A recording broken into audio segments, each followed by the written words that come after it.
Next, Wool's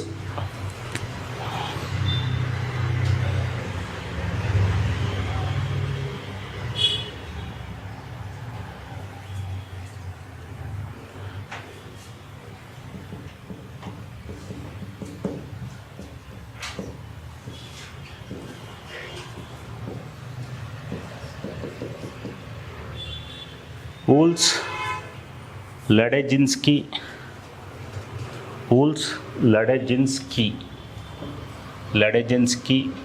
Land Reforms Committee, Wool's Ladeczynski ಭೂ ಸುಧಾರಣಾ ಸಮಿತಿ, Wool's Ladeczynski ಭೂ ಸುಧಾರಣಾ ಸಮಿತಿ.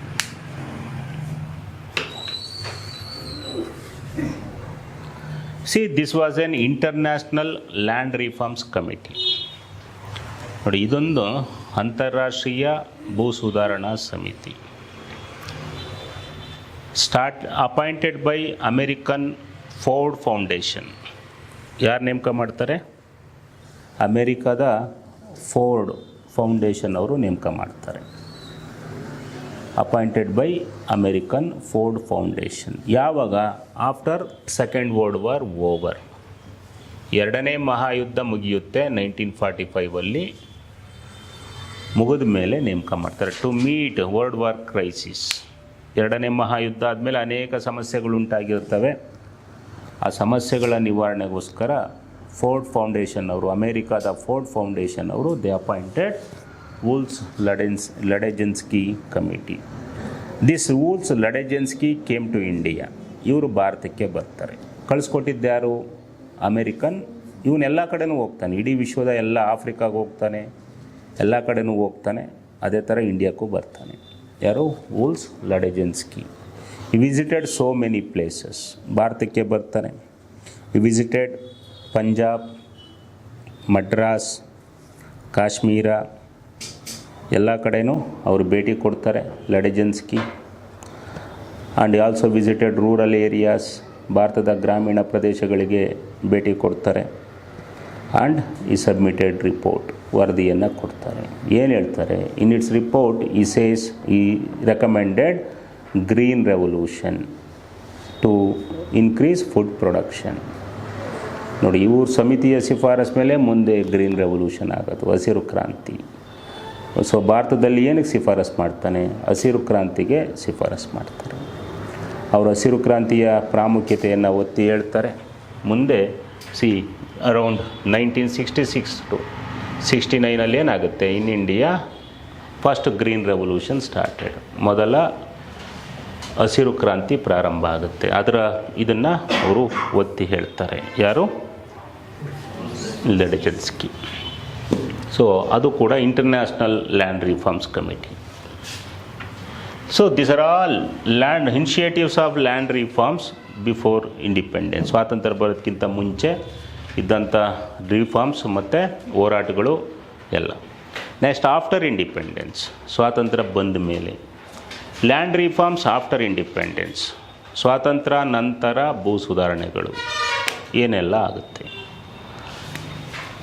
Land reforms after independent. Land reforms after independence, ಸ್ವಾತಂತ್ರ್ಯ ನಂತರ ಭೂ ಸುಧಾರಣೆಗಳು. After independence, Indian government, Bharat ಸರ್ಕಾರ, ಆ್ಯಂಡ್ ಸ್ಟೇಟ್ ಗೌರ್ನಮೆಂಟ್ಸ್, ಕೆಲವು ರಾಜ್ಯ ಸರ್ಕಾರಗಳು, ಆ್ಯಂಡ್ ಕರ್ನಾಟಕ ಸರ್ಕಾರ, ನಾವು ಕರ್ನಾಟಕ ಓದಬೇಕು, ಇನಿಷಿಯೇಟೆಡ್ ಸಮ್ ಲ್ಯಾಂಡ್ ರಿಫಾರ್ಮ್ಸ್, ಭೂ ಸುಧಾರಣೆಗಳನ್ನು ತರ್ತಾರೆ after independence. So initiated land reforms through movements, ಚಳುವಳಿಗಳ ಮೂಲಕ ಭೂ ಸುಧಾರಣೆಗಳನ್ನು ಮಾಡ್ತಾರೆ.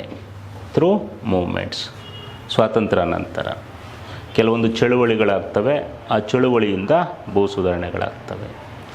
And the appointed some committees, ಭೂ ಸುಧಾರಣೆಗೆ ಸಂಬಂಧಪಟ್ಟಂತೆ ಸಮಿತಿಗಳನ್ನ ನೇಮಕ ಮಾಡ್ತಾರೆ ಸ್ವಾತಂತ್ರ್ಯ ನಂತರ. And so amended constitution, by amending constitution, ಸಂವಿಧಾನ ತಿದ್ದುಪಡಿಯ ಮೂಲಕ ಭೂ ಸುಧಾರಣೆಯನ್ನು ತರ್ತಾರೆ. ಸಂವಿಧಾನ ತಿದ್ದುಪಡಿ ಮೂಲಕ ಭೂ ಸುಧಾರಣೆ ತರ್ತಾರೆ. And also by passing several acts, ಕೆಲವು ಕಾಯ್ದೆಗಳನ್ನು ತರೋದ್ರ ಮೂಲಕ ಭೂ ಸುಧಾರಣೆನ ಮಾಡ್ತಾರೆ after independence. And initiating programmes, ಭೂ ಸುಧಾರಣಾ ಕಾರ್ಯಕ್ರಮಗಳನ್ನು ಜಾರಿಗೆ ತರೋದ್ರ ಮೂಲಕ ಭೂ ಸುಧಾರಣೆಯನ್ನು ಮಾಡ್ತಾರೆ. And initiating some institutional reforms, ಸಾಂಸ್ಥಿಕ ಸುಧಾರಣೆಗಳನ್ನು ತರೋದ್ರ ಮೂಲಕ ಭೂ ಸುಧಾರಣೆಯನ್ನು ಮಾಡ್ತಾರೆ. ಇವೆಲ್ಲ ಕಾರ್ಯಕ್ರಮಗಳನ್ನು ಹಮ್ಮಿಕೊಳ್ತಾರೆ ಆಫ್ಟರ್ ಇಂಡಿಪೆಂಡೆನ್ಸ್. ನೋಡಿ, after independence some movement started, ಮೂವ್ಮೆಂಟ್ಗಳು ಶುರುವಾಗ್ತವೆ.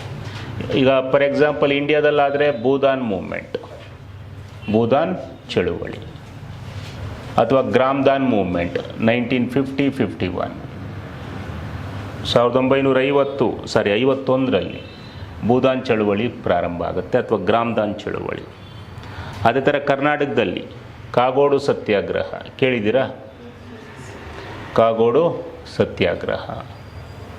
ಅದೇ ಥರ ಈಗ 2006 ಬಗೈರ್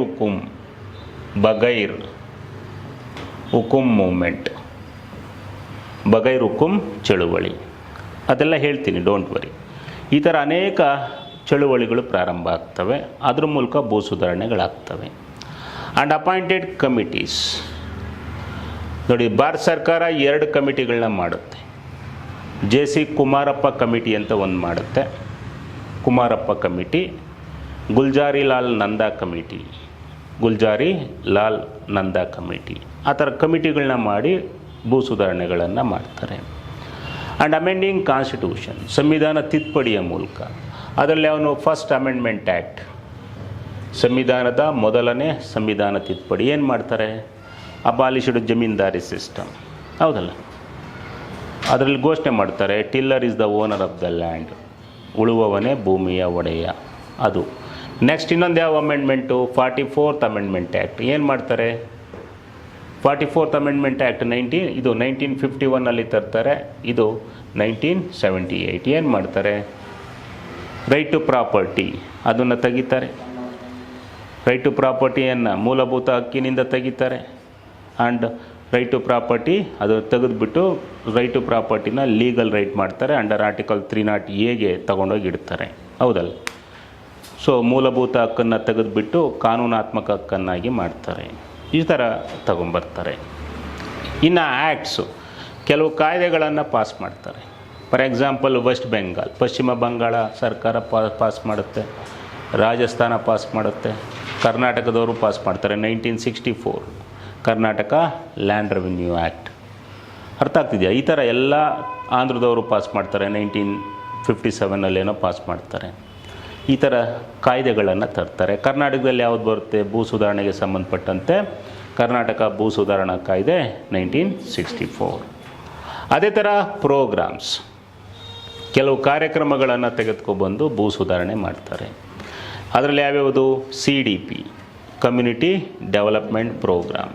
ಫಸ್ಟ್ ಪ್ರೋಗ್ರಾಮ್ ಅದೇ 52. ಅದು ಓವರಾಲ್ ಕೃಷಿನೂ ಇರುತ್ತೆ, ಅದರಲ್ಲಿ ಎಲ್ಲನೂ ಇರುತ್ತೆ. ಅದಾದ ನಂತರ 1960 70 ದೇ ಇನಿಷಿಯೇಟೆಡ್ ಸೆವೆರಲ್ ಪ್ರೋಗ್ರಾಮ್ಸ್. ಯಾವ್ಯಾವುದು? IAAP intensive agriculture area programme. Agriculture ಸಾಂದ್ರ ಕೃಷಿ ವಲಯ ಕಾರ್ಯಕ್ರಮ ಮುಂದೆ ಬರುತ್ತದೆ, ಹೇಳ್ತೀನಿ ಅಂತ ತರ್ತಾರೆ 1960-61. ನೆಕ್ಸ್ಟ್ IADP ಕೇಳಿದಿರ? ಇವೆಲ್ಲ KS ಮೈನ್ಸಲ್ಲೂ ಬರ್ತವೆ ಇವು. ಇಂಟೆನ್ಸಿವ್ ಅಗ್ರಿಕಲ್ಚರ್ ಡೆವಲಪ್ಮೆಂಟ್ ಪ್ರೋಗ್ರಾಮ್, ಇದನ್ನು ತೊಗೊಂಬರ್ತಾರೆ 64-65. ನೆಕ್ಸ್ಟು ಇವೆರಡು ಪ್ರೋಗ್ರಾಮ್. ಇದಾದ ನಂತರ IYILD variety program, also called green revolution, ಹೌದಲ್ಲ? ಗ್ರೀನ್ ರೆವಲ್ಯೂಷನ್, ಹಸಿರು ಕ್ರಾಂತಿ, ಅದು 1966 69 ಅವಧಿನಲ್ಲಿ ಇರುತ್ತೆ. ಇವೆಲ್ಲ ಅಗ್ರಿಕಲ್ಚರಲ್ ಡೆವಲಪ್ಮೆಂಟ್ಗೆ ತರ್ತಾರೆ. ಇವೆಲ್ಲ ನೋಡಿ, ಎಲ್ಲ ಕಾರ್ಯಕ್ರಮಗಳು ಬೆನಿಫಿಟ್ ಆಗೋದು ಯಾವುದು? ಇದರಲ್ಲಿ 3ರಲ್ಲೂ ಕೇವಲ ಶ್ರೀಮಂತ ರೈತರಿಗೆ ಮಾತ್ರ ಬೆನಿಫಿಟ್ ಆಗ್ತವೆ. ಬಡ ರೈತರು ಕಡೆಗಣಿಸ್ಬಿಡ್ತಾರೆ. ಯಾವಾಗ ಬರೀ ಶ್ರೀಮಂತ ರೈತರಿಗೆ ಇದಾಗುತ್ತೋ, ಬಡ ರೈತರಿಗೋಸ್ಕರ ಟಾರ್ಗೆಟೆಡ್ ಪ್ರೋಗ್ರಾಮ್ಸನ್ನು ತರ್ತಾರೆ. ಅದಕ್ಕೋಸ್ಕರ small farmers development agency SDFE ಅಂತ ತರ್ತಾರೆ. ಸ್ಮಾಲ್ ಫಾರ್ಮರ್ಸ್, ಸಣ್ಣ ರೈತರ ಅಭಿವೃದ್ಧಿ ಸಂಸ್ಥೆ, ಅದೆಲ್ಲ ಬರುತ್ತೆ, don't worry. Small farmers development ಸಂಸ್ಥೆ. And marginal farmers and agricultural labourers development agency. Small farmer ಸಣ್ಣ ರೈತರ ಅಭಿವೃದ್ಧಿ ಸಂಸ್ಥೆ, ಮಾರ್ಜಿನಲ್ ಫಾರ್ಮರ್ಸ್ ಅತಿ ಸಣ್ಣ ರೈತರ, ಕೃಷಿ ಕಾರ್ಮಿಕರ, ಅಗ್ರಿಕಲ್ಚರಲ್ ಲೇಬರರ್ಸ್ ಡೆವಲಪ್ಮೆಂಟ್ ಏಜೆನ್ಸಿ ಅಭಿವೃದ್ಧಿ ಸಂಸ್ಥೆ ಅಂತ ತಗೊಂಬರ್ತಾರೆ. ಅದು ಸಣ್ಣ ಮತ್ತು ಅತಿ ಸಣ್ಣ ರೈತರಿಗೆ ಮತ್ತು ಅಗ್ರಿಕಲ್ಚರಲ್ ಲೇಬರರ್ಸ್ ಕೃಷಿ ಕಾರ್ಮಿಕರಿಗೆ ಟಾರ್ಗೆಟ್ ಮಾಡಿ ತಗೊಂಬರ್ತಾರೆ. ಅದು ಕೂಡ ಅಗ್ರಿಕಲ್ಚರಲ್ ಇನಿಷಿಯೇಟಿವ್ ಈ ಥರ ಅಗ್ರಿಕಲ್ಚರಲ್ ಪ್ರೋಗ್ರಾಮ್ಸನ್ನು ತಗೊಂಬರ್ತಾರೆ. ಅದ್ರ ಮೂಲಕ ಭೂ ಸುಧಾರಣೆನ ಮಾಡ್ತಾರೆ. ಇನ್ನು ಇನ್ಸ್ಟಿಟ್ಯೂಷನಲ್ ರಿಫಾರ್ಮ್ಸ್, ಸಾಂಸ್ಥಿಕ ಸುಧಾರಣೆಗಳು. ಸಾಂಸ್ಥಿಕ ಸುಧಾರಣೆಗಳನ್ನು ಮಾಡ್ತಾರೆ. ಏನೇನು ಮಾಡ್ತಾರೆ? ಇಂಟ್ರೊಡ್ಯೂಸ್ಡ್ ಟೆನೆನ್ಸಿ ರಿಫಾರ್ಮ್ಸ್, ಗೇಣಿ ಸುಧಾರಣೆಗಳನ್ನು ತರ್ತಾರೆ. ಗೇಣಿ ಸುಧಾರಣೆಗಳು, ಗೇಣಿ ಅಂದರೆ ಗೊತ್ತಲ್ಲ, ಈಗ ಜಮೀನ್ದಾರ ಇರ್ತಾನೆ, ಗುತ್ತಿಗೆಗೆ ಟೆನೆಂಟಿಗೆ ಕೊಟ್ಟಿರ್ತಾರೆ.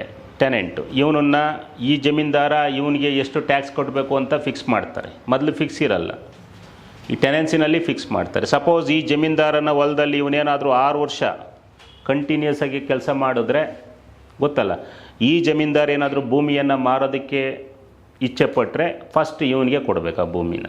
ಇವನು ಕೇಳಿ ಇವನು ತಗೊಳ್ಳಿಲ್ಲ ಅಂದರೆ ಬೇರೆಯವನಿಗೆ ಮಾರಬೇಕು. ಅದನ್ನೇ ಅದನ್ನೆಲ್ಲ ಹೇಳ್ತೀನಿ. ಗೇಣಿ ಸುಧಾರಣೆಗಳನ್ನ ತರ್ತಾರೆ. ಆ್ಯಂಡ್ ಫಿಕ್ಸ್ಡ್ ಸೀಲಿಂಗ್ ಲಿಮಿಟ್ ಅಂತಂದರೆ ಮಿತಿ, ಒಬ್ಬೊಬ್ಬರು ಇಷ್ಟಿಷ್ಟು ಎಕರೆ, ಇಷ್ಟು ಎಕರೆ ಭೂಮಿಯನ್ನು ಹೊಂದಿರಬೇಕು ಅಂತ. ಸೊ ಭೂಮಿತಿಯನ್ನು ನಿಗದಿ ಮಾಡ್ತಾರೆ, ಸೀಲಿಂಗ್ ಲಿಮಿಟ್. ಓಕೆ. ಆಮೇಲೆ ಕನ್ಸಾಲಿಡೇಷನ್ ಆಫ್ ಲ್ಯಾಂಡ್ ಹೋಲ್ಡಿಂಗ್ಸ್, ಭೂಮಿ ಛಿದ್ರೀಕರಣ ಆಗೋದನ್ನು ತಪ್ಪಿಸೋದು. ಈಗ ಒಬ್ಬ ತಂದೆಗೆ 5 ಎಕರೆ ಜಮೀನಿದ್ದರೆ ಅವನಿಗೆ 3 ಜನ ಮಕ್ಕಳಿದ್ರೆ ಎಷ್ಟೆಷ್ಟು ಆಗುತ್ತೆ? ಅವ್ನಿಗೆ 6 ಜನ ಇದ್ದರೆ ಮತ್ತೆ ಅರ್ಧ ಎಕರೆ 1 ಎಕರೆ ಈ ಥರ ಡಿವೈಡ್ ಆಗುತ್ತೆ. ಅದನ್ನು ಛಿದ್ರೀಕರಣ ಆಗೋದನ್ನು ತಪ್ಪಿಸೋದಕ್ಕೆ ತೊಗೊಂಬರ್ತಾರೆ. ಅದೇ ಥರ ಇನ್ನೇನೇನು ತೊಗೊಂಬರ್ತಾರೆ? ಎನ್ಕರೇಜ್ ಕೋಆಪ್ರೇಟಿವ್ ಫಾರ್ಮಿಂಗ್, ಸಹಕಾರ ಬೇಸಾಯನ ಅವೆಲ್ಲ ಇನ್ಸ್ಟಿಟ್ಯೂಷನಲ್ ರಿಫಾರ್ಮ್ಸಲ್ಲೇ ಬರ್ತವೆ. ಸಾಂಸ್ಥಿಕ ಸುಧಾರಣೆಗಳು. ಭೂ ಸುಧಾರಣೆ ಅಂದರೆ ಬರೀ ಭೂಮಿನ ಹಂಚೋದು ಅಷ್ಟೇ ಅಲ್ಲ, ಅದರ ಅರ್ಥ ಭಾಳ ವ್ಯಾಪಿ ಅಂತ ಹೇಳಿದೆ ನಾನು, ಜಾಸ್ತಿ ಇದೆ, ಎಲ್ಲನೂ ಭೂ ಸುಧಾರಣೆನೇ. ಆಮೇಲೆ ಕೋಆಪ್ರೇಟಿವ್ ಫಾರ್ಮಿಂಗ್ ಆದಮೇಲೆ ಕಂಪ್ಯೂಟರೈಸೇಷನ್ ಆಫ್ ಲ್ಯಾಂಡ್ ರೆಕಾರ್ಡ್ಸ್, ಅದು ಭೂ ಸುಧಾರಣೆನೇ. ಅದಕ್ಕೆ ಕಾವೇರಿ ಅಂತ ತರ್ತಾರೆ, ಭೂಮಿ ಅಂತ ತಂದಿದ್ದಾರೆ, ಪಡಸಾಲೆ ಅಂತ ತಂದಿದ್ದಾರೆ, ಮೋಜಿಣಿ ಅಂತ ತಂದಿದ್ದಾರೆ. ಅವು ಕಂಪ್ಯೂಟರೈಸೇಷನ್ ಆಫ್ ಲ್ಯಾಂಡ್ ರೆಕಾರ್ಡ್ಸ್. ಅದೇ ಥರ ದೇ ಎಸ್ಟಾಬ್ಲಿಷ್ಡ್ ಫಿನಾನ್ಷಿಯಲ್ ಇನ್ಸ್ಟಿಟ್ಯೂಷನ್ಸ್, ಹಣಕಾಸು ಸಂಸ್ಥೆಗಳನ್ನು ಮಾಡಿದ್ದಾರೆ. ಬ್ಯಾಂಕ್ಗಳನ್ನ, ಫಾರ್ ಎಕ್ಸಾಂಪಲ್ ಕಮರ್ಷಿಯಲ್ ಬ್ಯಾಂಕ್ಸ್ ತಂದಿದ್ದಾರೆ. ಆಮೇಲೆ RRBಗಳನ್ನ ಮಾಡಿದ್ದಾರೆ, ಹೌದಲ್ಲ, RRBs. ಆಮೇಲೆ apex bank, short term loan, medium term loan ಕೊಡೋದಕ್ಕೆ apex bank. Next land development banks, apex banks. ಆಮೇಲೆ ಇನ್ನೇನೇನು ಮಾಡಿದ್ದಾರೆ?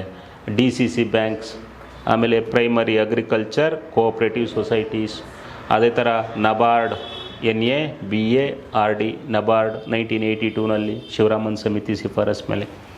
ಇವೆಲ್ಲ ಇನ್ಸ್ಟಿಟ್ಯೂಷನಲ್ ರಿಫಾರ್ಮ್ಸ್, ಸಾಂಸ್ಥಿಕ ಸುಧಾರಣೆಗಳು ಅಂತ ಕರೀತಾನೆ. ಎಕ್ಸಾಮಲ್ಲಿ ಮೇನ್ಸಲ್ಲಿ ಕೇಳಿದ್ರು ಕೂಡ what are the institutional reforms ಅಂದರೆ ಇವನ್ನೆಲ್ಲ ಇಟ್ಕೊಂಡು ನೀವು ಬರಿಬೇಕಾಗುತ್ತೆ ಮೇನ್ಸಲ್ಲಿ.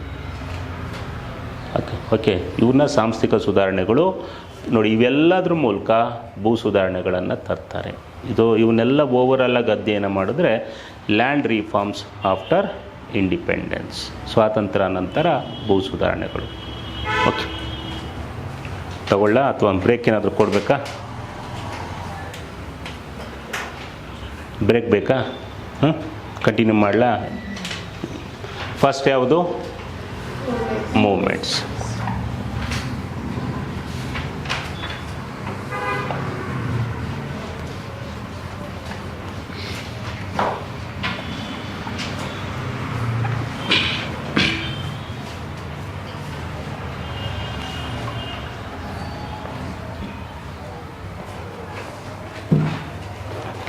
Movements.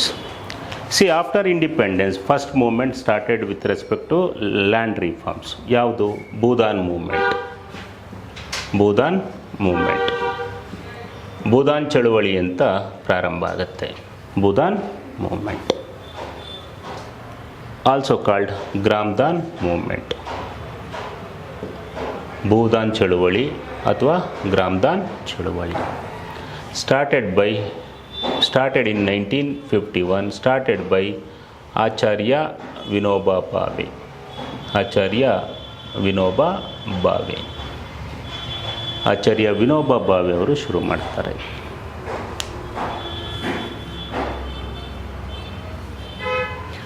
Acharya Vinoba Bhave was a spiritual successor of Gandhi. ಗಾಂಧೀಜಿಗೆ ಇಬ್ಬರು ಉತ್ತರಾಧಿಕಾರಿಗಳಿರ್ತಾರೆ. ಒಬ್ಬ ರಾಜಕೀಯ ಉತ್ತರಾಧಿಕಾರಿ, ಇನ್ನೊಬ್ಬರು ಆಧ್ಯಾತ್ಮಿಕ ಉತ್ತರಾಧಿಕಾರಿ. ಗಾಂಧಿಯ ರಾಜಕೀಯ ಉತ್ತರಾಧಿಕಾರಿ ಜವಾಹರ್ಲಾಲ್ ನೆಹರು, ಎಲ್ಲರಿಗೂ ಗೊತ್ತು. And this Acharya Vinoba Bhave was a spiritual successor of Gandhi. ಗಾಂಧೀಜಿಯ ಆಧ್ಯಾತ್ಮಿಕ ಉತ್ತರಾಧಿಕಾರಿ. ಸೊ ದಿಸ್ ಆಚಾರ್ಯ ವಿನೋಬಾ ಭಾವೆ ಈ started Bhoodan movement or Gramdan movement in 1951 in Andhra. ಈಗ ಆಂಧ್ರದಲ್ಲಿ ಶುರು ಮಾಡ್ತಾರೆ, ಈಗಿನ ತೆಲಂಗಾಣದಲ್ಲಿ ಶುರು ಮಾಡ್ತಾರೆ. Started present Telangana state at ಪೋಚಂಪಲ್ಲಿನಲ್ಲಿ ಶುರು ಮಾಡ್ತಾರೆ. ಸೊ Pochampalli in Telangana district, Yadadri Bhuvanagiri district ಅಂತ ಬರುತ್ತೆ. ಯಾದಾದ್ರಿ ಭುವನಗಿರಿ ಜಿಲ್ಲೆಯಲ್ಲಿ ಅಲ್ಲಿ ಬರುತ್ತೆ ಪೋಚಂಪಲ್ಲಿ ವೆರಿ ವೆರಿ ಇಂಪಾರ್ಟೆಂಟ್. ಹೇಳಿದ್ದೀನಿ ಬಿಕಾಸ್ ಆಫ್ 3 reasons. ಒಂದು, so Vinoba Bhave started Bhoodan movement, ಅದರಿಂದ important. Second one, Pochampalli sari, ಅದಕ್ಕೆ ಜಿಯೋಗ್ರಫಿಕಲ್ ಇಂಡಿಕೇಶನ್ ಇದೆ. ಈಗ ನಮ್ಮಲ್ಲಿ ಇಳ್ಕಲ್ ಸ್ಯಾರಿ ಅಂತೀವಲ್ಲ, ಅದೇ ಥರ ಪೋಚಂಪಲ್ಲಿ ಸ್ಯಾರಿಗೆ ಭೌಗೋಳಿಕ ಸೂಚಿ ಇದೆ. ಅಲ್ಲಿ ಕೆಲವು ಆರ್ಟ್ಸು ಕ್ರಾಫ್ಟ್ಸ್ ಎಲ್ಲ ಮಾಡ್ತಾರೆ. ಇದನ್ನು ಮಾಡಿ ಗೊತ್ತಾಗುತ್ತೆ, ಗೂಗಲ್ ಮಾಡಿ ಗೊತ್ತಾಗುತ್ತೆ. ಆದ್ದರಿಂದ ಇಂಪಾರ್ಟೆಂಟ್. ಥರ್ಡ್ ಇಂಪಾರ್ಟೆಂಟು, ಇನ್ 2006 ಫೆಬ್ರವರಿ 2 ಇದೇ ಪೋಚಂಪಲ್ಲಿನಲ್ಲೇ MGNREGA, ಅರ್ಥ ಆಗ್ತಿದೆಯಲ್ಲ, MGNREGA ಕಾರ್ಯಕ್ರಮನ ಉದ್ಘಾಟನೆ ಮಾಡಿದ್ದು ಇದೇ ಪೋಚಂಪಲ್ಲಿನಲ್ಲಿ. ಆವಾಗ YS ರಾಜಶೇಖರ ರೆಡ್ಡಿ ಇರ್ತಾರೆ, ಇನ್ನು ಸೋನಿಯಾ ಗಾಂಧಿನ ಕರೆಸಿ ಅದೇ ಪೋಚಂಪಲ್ಲಿನೇ ಉದ್ಯೋಗ ಖಾತ್ರಿ ಯೋಜನೆ ಫೆಬ್ರವರಿ 2, 2006 ಉದ್ಘಾಟನೆ ಆಗುತ್ತೆ. ಅದರಿಂದ ಫೆಬ್ರವರಿ 2 ಅಲ್ಲಿ ಓದಿದ್ದೀವಿ, ಉದ್ಯೋಗ ಖಾತರಿ ದಿವಸ್ ಅಂತ ನೋಡ್ತೀವಿ. ಈ 3 ಕಾರಣಗಳಿಂದ Pochampally important. at this Pochampalli, Acharya Vinoba Bhave started Bhudan movement or Gramdan movement. So this movement also called bloodless revolution, ರಕ್ತರಹಿತ ಕ್ರಾಂತಿ ಅಂತ ಕರೀತಾರೆ. ರಕ್ತರಹಿತ ಕ್ರಾಂತಿ, ಬ್ಲಡ್ಲೆಸ್ ರೆವಲ್ಯೂಷನ್. ಉದ್ದೇಶ ಏನಪ್ಪ ಅಂದರೆ, ಜಮೀನ್ದಾರ್ ಇರ್ತಾರಲ್ಲ, ಜಮೀನ್ದಾರು 100 ಎಕರು, 200 ಎಕರ್, 2000, 3000 ಎಕರ್ ಇರ್ತವೆ. ಅರ್ಥ ಆಗ್ತಿದೆಯಲ್ಲ. ಈಗ YS ರಾಜಶೇಖರ ರೆಡ್ಡಿ ಒಂದು 2000, 3000 ಎಕರ್ ಲ್ಯಾಂಡ್ ಇತ್ತು. ಅವರೆಲ್ಲ ಜಮೀನ್ದಾರು. ಆ ಜಮೀನ್ದಾರರಿಗೆ ಮನವೊಲಿಸೋದು ಏನಿಲ್ಲ, ರಕ್ತರಹಿತ ಕ್ರಾಂತಿ. To persuade zamindar to donate their land to landless. ಅಂದರೆ ಈ ಜಮೀನ್ದಾರಿಗೆ ಮನವೊಲಿಸಿ ಇವ್ರ ಹತ್ರ ಇರೋ ಒಂದಷ್ಟು ಭೂಮಿಯನ್ನು ಲ್ಯಾಂಡ್ಲೆಸ್ ಅಂದರೆ ಯಾರು, ಭೂಮಿ ಇಲ್ಲದೆ ಇರೋರಿಗೆ ಹಂಚೋ ಥರ ಮಾಡುವಂಥದ್ದು. ಮನವೊಲಿಸಿ ಒಂದಷ್ಟು ಪರ್ಸೆಂಟೇಜನ್ನು ಅವ್ರಿಗೆ ಕೊಡೋ ಥರ ಮಾಡುವಂಥದ್ದು, ಇದು ಉದ್ದೇಶ. ಅರ್ಥ ಆಗ್ತಿದೆಯಲ್ಲ. ಸೊ ಅದನ್ನು ತೊಗೊಂಬರ್ತಾರೆ. ಅದಕ್ಕೋಸ್ಕರ ಏನು ಮಾಡ್ತಾರೆ, ಆಂಧ್ರದಲ್ಲಿ because of this movement Rajashekhara Reddy ಅಂತ ನೋಡಿ, ಅವನು ರಾಜಶೇಖರ ರೆಡ್ಡಿ ಅಂತ, ಅವನು 900 ಎಕರ್ ಲ್ಯಾಂಡನ್ನು, ಭೂಮಿಯನ್ನು ಬಡವರಿಗೆ ಹಂಚ್ತಾನೆ, ಫಸ್ಟ್ ಪರ್ಸನ್ನು, ಬಿಕಾಸ್ ಆಫ್ ದಿಸ್ ಮೂವ್ಮೆಂಟ್. ಎಲ್ಲಿ? ಆಂಧ್ರದಲ್ಲಿ. ಆಗ ರಾಜಶೇಖರ ರೆಡ್ಡಿ ಅಂತ, ರಾಮಚಂದ್ರ ರೆಡ್ಡಿ ಅನ್ನೋನು ಸೊ ಭೂಮಿಯನ್ನು, ಎಷ್ಟು ಎಕರ್ ಭೂಮಿಯನ್ನು ಹಂಚ್ತಾನೆ? 900 ಎಕರ್ ಭೂಮಿಯನ್ನು ಹಂಚ್ತಾನೆ. ಸರಿನಾ? ಮನವೊಲಿಸೋದು, ಜಮೀನ್ದಾರರು ಮನವೊಲಿಸಿ ಭೂಮಿಯನ್ನು. ಆ ಭೂಮಿಯನ್ನು ಹಂಚಿರ್ತಾರೆ. ಕಂಡೀಷನ್ ಏನಪ್ಪ ಅಂದರೆ, ಆ ಲ್ಯಾಂಡ್ಲೆಸ್ ಕೃಷಿ ಕಾರ್ಮಿಕರು ತೊಗೊಂಡಿರ್ತಾರಲ್ಲ, ಅವರು ಕೇವಲ ಅದನ್ನು ಕೃಷಿ ಉದ್ದೇಶಕ್ಕೆ ಮಾತ್ರನೇ ಬಳಸಬೇಕು. ಅಗ್ರಿಕಲ್ಚರಲ್ ಆ್ಯಕ್ಟಿವಿಟೀಸ್ಗೆ ಮಾತ್ರ ಬಳಸಬೇಕು, ನಾನ್ ಅಗ್ರಿಕಲ್ಚರಲ್ ಆ್ಯಕ್ಟಿವಿಟೀಸ್ಗೆ ಬಳಸಂಗಿಲ್ಲ. ಆಮೇಲೆ ತೊಗೊಂಡ್ಮೇಲೆ ಅವ್ರು ಯಾರಿಗೂ ಬೇರೆಯವ್ರಿಗೆ ಮಾರೋಂಗಿಲ್ಲ. ಅವ್ರಿಗೆ ಡೊನೇಟ್ ಮಾಡಿರ್ತಾರೆ, ಅದನ್ನು ಅವರೇ ಬಳಸ್ಕೋಬೇಕು, ಕೃಷಿಗೆ ಬಳಸ್ಕೋಬೇಕು, ಬೇರೆಯವ್ರಿಗೆ ಮಾರಂಗಿಲ್ಲ. ಈ ಥರ ಒಂದು ಚಳುವಳಿಯನ್ನು ಮಾಡ್ತಾರೆ. ಸಿ ಆಫ್ಟರ್ ದಿಸ್ ಮೂವ್ಮೆಂಟ್ ನೋಡಿ, ಈ ಚಳುವಳಿ ಆದಮೇಲೆ 1951 Indian government passed first amendment act. What is the importance of this movement? ಚಳುವಳಿಯ ಪ್ರಾಮುಖ್ಯತೆ ಏನು ಗೊತ್ತಾ? ಈ ಚಳುವಳಿ ಆದಮೇಲೆ ಫಸ್ಟ್ ಸಂವಿಧಾನ ತಿದ್ದುಪಡಿ ಮಾಡ್ತಾರೆ. ಮಾಡಿ ಏನು ಮಾಡ್ತಾರೆ? ಜಮೀನ್ದಾರಿಯನ್ನು ನಿರ್ಮೂಲನೆ ಮಾಡ್ತಾರೆ. ಅರ್ಥ ಆಗ್ತಿದೆಯಲ್ಲ? Owner tiller is the owner of the land ಅಂತ ಘೋಷಣೆ ಮಾಡ್ತಾರೆ. ಭೂಮಿಯ ಉಳುವವನೇ ಭೂಮಿಯ ಒಡೆಯ. ಆ ಮೊದಲನೇ ಸಂವಿಧಾನ ತಿದ್ದುಪಡಿ ಬರೋದಕ್ಕೆ ಅದಾದ ನಂತರ ಸೆವರಲ್ ಸ್ಟೇಟ್ ಗೌರ್ನಮೆಂಟ್ಸ್, ಅನೇಕ ರಾಜ್ಯ ಸರ್ಕಾರಗಳು ಕೂಡ ದೆ passed land revenue acts,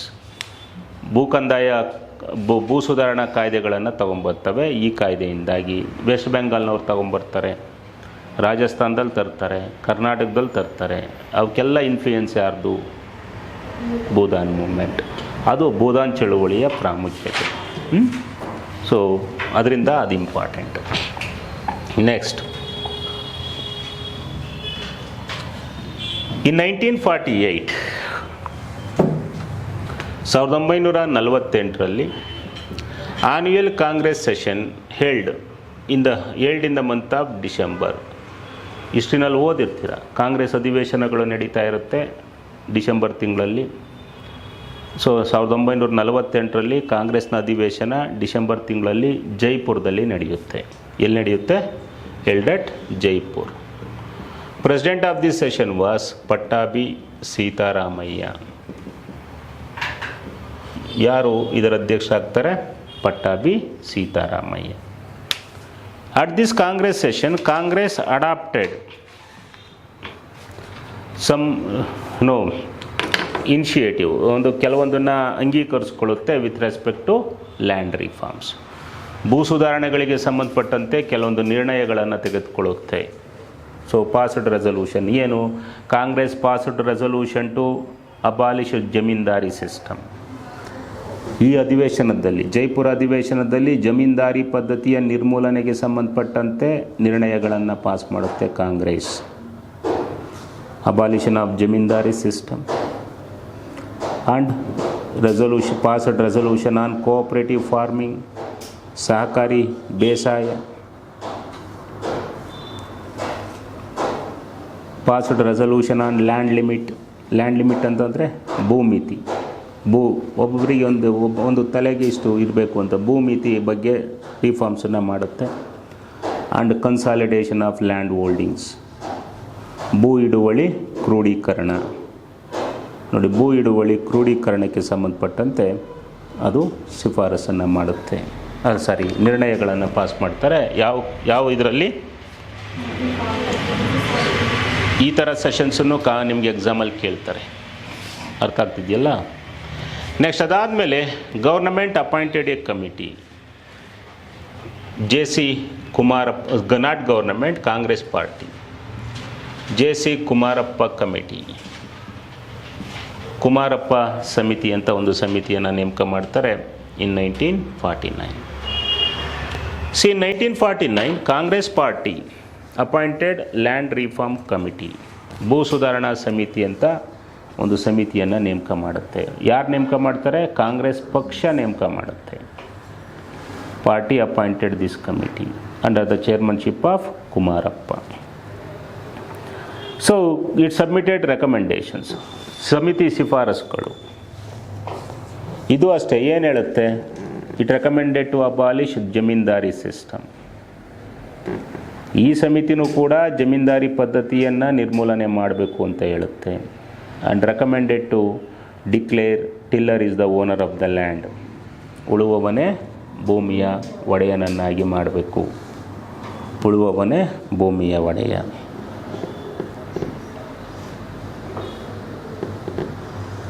okay. ಆಮೇಲೆ ಸಜೆಸ್ಟೆಡ್ ಟೆನೆನ್ಸಿ ರಿಫಾರ್ಮ್ಸ್, ಗೇಣಿ ಸುಧಾರಣೆಗಳನ್ನು ಹೇಳುತ್ತೆ. ಗೇಣಿ ಸುಧಾರಣೆಗಳಂದರೆ ಏನು? ಗೇಣಿ ಯಾವುದಾದ್ರೂ ಒಬ್ಬ ಜಮೀನ್ದಾರನ ಅಂಡರಲ್ಲಿ 6 ವರ್ಷ ಕೆಲಸ ಮಾಡಿದರೆ, ಒಂದು ಪಕ್ಷ ಆ ಭೂಮಿಯನ್ನು ಜಮೀನ್ದಾರ ಮಾರಬೇಕು ಅಂದರೆ ಫಸ್ಟು ಅವನಿಗೇ ಕೇಳಬೇಕು, ಅವನ ಸಲಹೆಯನ್ನು ಪಡ್ಕೋಬೇಕು, ಅವ್ರಿಗೇ ಕೊಡಬೇಕು. ಆಮೇಲೆ recommended to establish agricultural cooperative societies, ಕೃಷಿ ಸಹಕಾರ ಸಂಘಗಳನ್ನು ಸ್ಥಾಪನೆ ಮಾಡಬೇಕು. ಇವೆಲ್ಲ ಹೇಳುತ್ತೆ. ಆದರೆ ಈ ರೆಕಮೆಂಡೇಷನ್ಸು ಬರಲ್ಲ, ಜಾರಿಗೆ ಬರಲ್ಲ. ಯಾಕೆಂದರೆ ಈ ಎಲ್ಲ ರೆಕಮೆಂಡೇಷನ್ಸು ಯಾವ ಥರ ಇರುತ್ತೆ, ಎಲ್ಲ ಲೆಫ್ಟಿಸ್ಟ್ ಐಡಿಯಾಲಜಿ ಥರ ಇರುತ್ತೆ. ಲೆಫ್ಟಿಸ್ಟ್ ಅಂದ್ರೆ ಗೊತ್ತಲ್ಲ, ಕಮ್ಯುನಿಸ್ಟ್ ಐಡಿಯಾಲಜಿ, ಹೌದಲ್ಲ. ಅದರಿಂದ ಈ ಸಮಿತಿಯ ಶಿಫಾರಸುಗಳು ಜಾರಿಗೆ ಬರಲ್ಲ. ಮುಖ್ಯವಾಗಿ ಕಾಂಗ್ರೆಸ್ ಪಕ್ಷ ಮಾಡಿರುವಂಥ ಸಮಿತಿ, ಸರ್ಕಾರ ಮಾಡಲ್ಲ, ಪಕ್ಷ ಮಾಡುವಂಥ ಸಮಿತಿ. ಓಕೆ, ಇದಾದ ನಂತರ one more committee was appointed, that is land reform committee, ಭೂ ಸುಧಾರಣಾ ಸಮಿತಿ, land reform committee. This committee appointed ಇನ್ 1955. ಭೂ ಸುಧಾರಣಾ ಸಮಿತಿ 55ಅಲ್ಲಿ ನೇಮಕ ಮಾಡ್ತಾರೆ, 56ಅಲ್ಲಿ ಅದು ವರದಿ ಕೊಡುತ್ತೆ. Appointed under the leadership of Gulzari Lal Nanda. ಕೇಂದ್ರ ಸರ್ಕಾರ, central government appointed this committee, Nehru ನೇಮಕ ಮಾಡ್ತಾರೆ. Under the chairmanship of Gulzari Lal Nanda. Gulzari Lal Nanda ಅಧ್ಯಕ್ಷತೆಯಲ್ಲಿ ನೇಮಕ ಮಾಡ್ತಾರೆ. It suggested some recommendations. ಏನು ಹೇಳುತ್ತೆ ಅಂತಂದರೆ, ಭೂ ಹಿಡುವಳಿ, ಲ್ಯಾಂಡ್ ಹೋಲ್ಡಿಂಗ್ ಅದ್ರ ಮೇಲೆ, ಭೂಮಿಯ ಮಿತಿ, ಲ್ಯಾಂಡ್ ಸೀಲಿಂಗ್, ಇದಕ್ಕೆ ಸಂಬಂಧಪಟ್ಟಂತೆ ಶಿಫಾರಸನ್ನು ಮಾಡುತ್ತೆ. ನೋಡಿ, ಇವೆರಡು ಸಮಿತಿಗಳು, ಕುಮಾರಪ್ಪ ಕಮಿಟಿ, ಗುಲ್ಜಾರಿ ಲಾಲ್ ನಂದಾ ಕಮಿಟಿ ನೇಮಕ ಮಾಡ್ತಾರೆ. ಇನ್ನು ಅಮೆಂಡ್ಮೆಂಟ್ ಆ್ಯಕ್ಟ್, ಸಂವಿಧಾನ ತಿದ್ದುಪಡಿಯ ಮೂಲಕ ಭೂ ಸುಧಾರಣೆ, land reforms through constitution amendment. ಸಂವಿಧಾನ ತಿದ್ದುಪಡಿಯ ಮೂಲಕ ಭೂ ಸುಧಾರಣೆ, ಎರಡು ತಿದ್ದುಪಡಿಗಳನ್ನ ಮಾಡ್ತಾರೆ. ಸೆಂಟ್ರಲ್ ಗೌರ್ನಮೆಂಟ್ ಇನ್ 1951, ಹೌದಲ್ಲ, under first amendment act, under first constitution amendment act, ಮೊದಲನೇ ಸಂವಿಧಾನ ತಿದ್ದುಪಡಿಯ ಮೂಲಕ ಏನು ಮಾಡುತ್ತೆ, ಇಟ್ ಅಬಾಲಿಷ್ಡ್ ಜಮೀನ್ದಾರಿ ಸಿಸ್ಟಮ್, ಜಮೀನ್ದಾರಿ ಪದ್ಧತಿ ನಿರ್ಮೂಲನೆಯನ್ನು ಮಾಡುತ್ತೆ. ನೆಕ್ಸ್ಟ್ ಇನ್ನೊಂದು ಯಾವುದು, ಅಂಡರ್ 44th ಅಮೆಂಡ್ಮೆಂಟ್ ಆ್ಯಕ್ಟ್, ಹೌದಲ್ಲ, 44ನೇ ಸಂವಿಧಾನ ತಿದ್ದುಪಡಿ ಇನ್ 1978.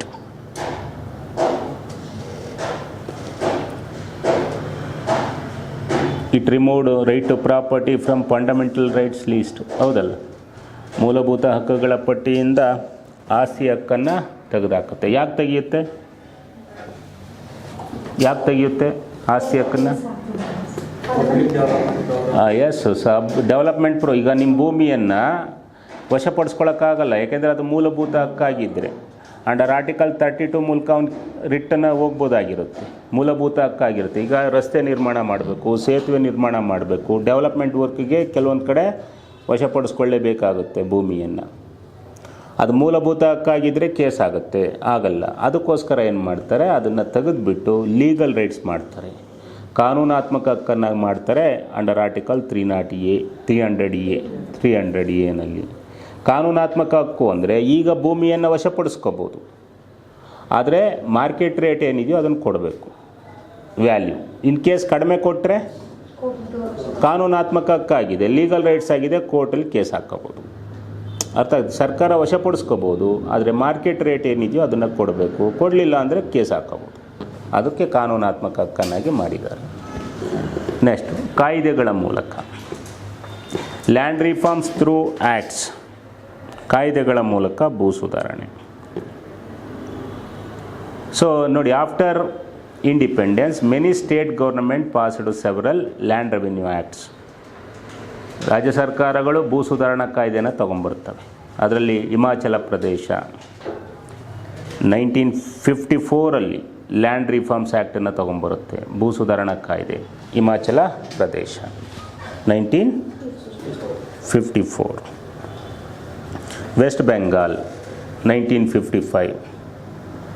ಇವೆಲ್ಲ ಭೂದಾನ್ ಚಳುವಳಿಯಿಂದಾಗಿ ಬರುವಂಥವು. ರಾಜಸ್ಥಾನ್ 1956.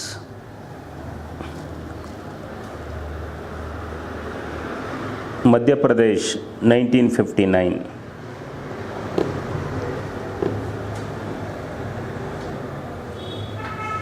ಕರ್ನಾಟಕ 1964. ಇದನ್ನೇ ನಾವು ಓದೋದೀಗ. Karnataka land revenue act. And Andhra 1967. Andhra 1967. ಇವೆಲ್ಲ ತಗೊಂಬರುತ್ತೆ. Next, land reforms through programmes, ಕಾರ್ಯಕ್ರಮಗಳ ಮೂಲಕ ಭೂ ಸುಧಾರಣೆ. ಕಾರ್ಯಕ್ರಮಗಳ ಮೂಲಕ ಭೂ ಸುಧಾರಣೆ. See, after independence, central and state government initiated several programs. ಅನೇಕ ಕಾರ್ಯಕ್ರಮಗಳನ್ನು ತಗೊಂಬರ್ತಾರೆ. ಅದ್ರ ಮೂಲಕ, ಕಾರ್ಯಕ್ರಮಗಳ ಮೂಲಕ ಭೂ ಸುಧಾರಣೆಯನ್ನು ತರ್ತಾರೆ. ಅದರಲ್ಲಿ CDP, IA-AP, IADP, green revolution, okay, small farmers development agency, marginal farmers and landless agricultural labourers development agency, ಇವೆಷ್ಟು ಬರ್ತವೆ, ಒಂದು 5 ಬರ್ತವೆ.